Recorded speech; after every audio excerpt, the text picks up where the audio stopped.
Good afternoon, this is Zachary from Zachary Sweet. This customer has been having a damp patch here. Can you see that? The water's been coming down and it's damaged the plasterboard. So it's made a big crack all the way along the side there. See that water patch there? And along down here. You can see on the corner down here. And the reason being is if we come down here, I've had to open this fireplace up. If you look at the title video picture, it's been zoomed in quite a bit. I'm going to start back. Let's do it. But yeah, basically what I've had to do is I've had to take the board away because there was a little air vent at the bottom down there. And what was happening, obviously, I don't know why people put air vents right at the bottom, just above the skirting board.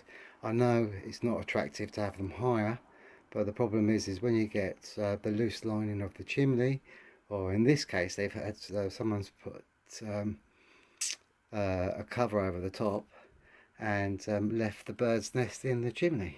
So of course, as you can see, this was an original open fire for a bedroom fire, a nice little small insert fireplace, and basically the air vent, if I can put my finger, was just there, literally on the brickwork.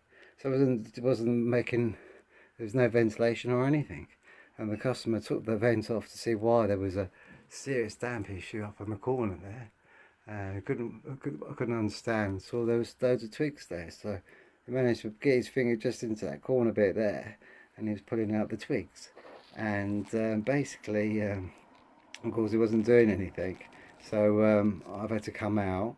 I've had to take off the board and the skirting board, and we were left with a humongous bird's nest that I've managed to take out now. And it's all clear. I've hoovered up inside there. Customers thinking about boarding it back up, but might board it back up, or he might put I've recommended it would probably look nice just as a feature in the bedroom, just to have a fireplace in there. You don't have to have a half if you're not going to use them, but it'd probably be a nice feature. As you've noticed on this, is if you look at the chimney stack, it's slightly to the right of the fireplace. And the reason being is on this side here, along that bit there, that's where the chimney from downstairs is coming. Well, I'm going to show you why they had a damp problem.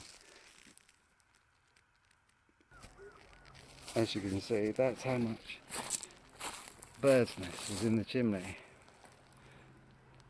I would say probably 2 full bags of it, but I've put it into 3 bags. But yeah, as you can see, the twigs coming out here, look, it's full up, absolutely full up.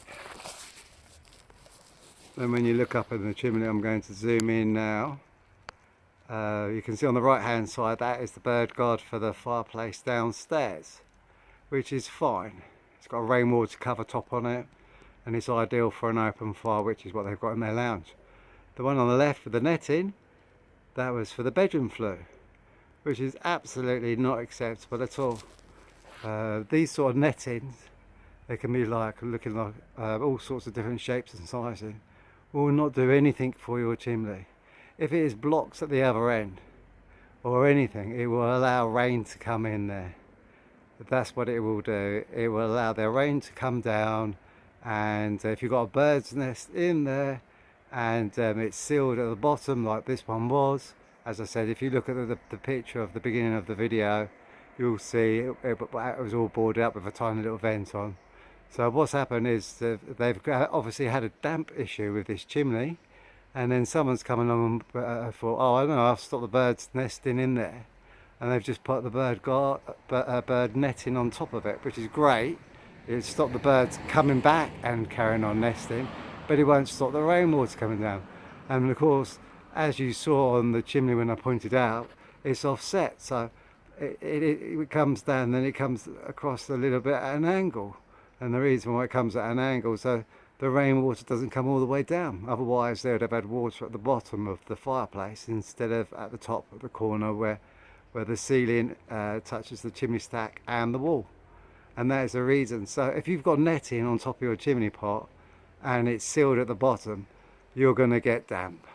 There's no ifs or buts, it's only a matter of time. If you have got netting on the top and you've got an air vent on it, don't put it on the bottom right by the skirting board. Put it, either put it about halfway up or put a bigger vent on, and just check it on a regular basis. Make sure that whoever puts netting on there first, that there isn't anything in there blocking it, because it's absolutely pointless. What they should have done was they should have said to the customer, oh, you've got bird's nest in there, we can't remove it without taking the board. If the customer doesn't want the board removed, then the recommendation is, realistically, they haven't got any choice. They either take the bird's nest out and take that board out, or they're going to have damp. So they're the only choices that a customer will have. But I would really stay away from netting. It's not good. So I'm going to come back to this property. I'm going to put a cap on the top. They're not going to be using it. They're thinking about having just a bedroom fireplace put in. I'm happy to do that for them. I'll do a video of that once it's in, and the cap will stop the rainwater coming in, and there'll be enough air to circulate into the chimney from now on. Hope you have a lovely day from Second Sweets.